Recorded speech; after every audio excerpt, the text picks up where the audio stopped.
আল্লাহ তাআলা বলেন, যে ব্যক্তি রমজানে রোজা রেখে মিথ্যা বলা, মিথ্যা আচরণ, নাফরমানি আচরণ ছাড়তে পারে নাই, খোদার কসম নবীজি বলছে ওই নাফরমান খাদ্য এবং পানীয় থেকে উপাস থাকার কোনো প্রয়োজন আল্লাহর নাই।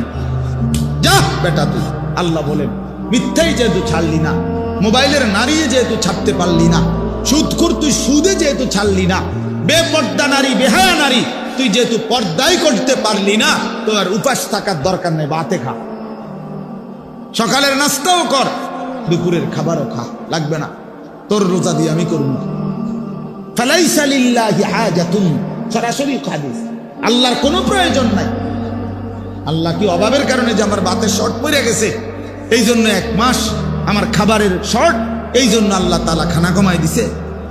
তাই নবী সাল্লাল্লাহু আলাইহি সাল্লাম বলছেন, কাম মিন সাইমিন লাইসা লাহু মিন সিয়ামিহি ইল্লাল জু'।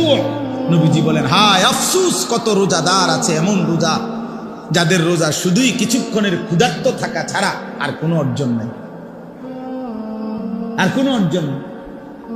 আগের মতোই সুদ খাচ্ছে, ঘুষ খাইতেছে, মিথ্যা বলতেছে, টেলিভিশন দেখতেছে, নাটক সিনেমা দেখতেছে, মোবাইলের অশ্লীল ছবি দেখতেছে, মহিলা বাজারে বাজারে বেপর্দা ঘুরতেছে, জুতা কিনে, শাড়ি কিনে, গহনা কিনে, 3 পিস কিনে, এমনি কয় রোজা রাখছে। কিত্তেন রোজা রাখছেন?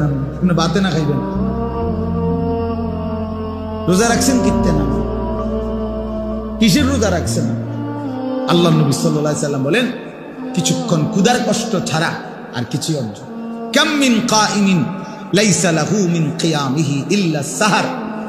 নবী সাল্লাল্লাহু আলাইহি সাল্লাম বলেন, কত ব্যক্তি আছে যারা তারাবি পড়ে, তাহাজ্জুদ পড়ে রাত্রিবেলা, কিন্তু যথাযথ নিয়মে সুন্নত তরিকায় না পড়ার কারণে, প্রকৃত শুদ্ধতার সাথে, বিশুদ্ধতার সাথে আদায় না করার কারণে, আল্লাহ তাআলার মহব্বতের সাথে আদায় না করার কারণে শুধু রাত্রি জাগা ছাড়া আর কিছুই অর্জন, আর কিছুই অর্জন।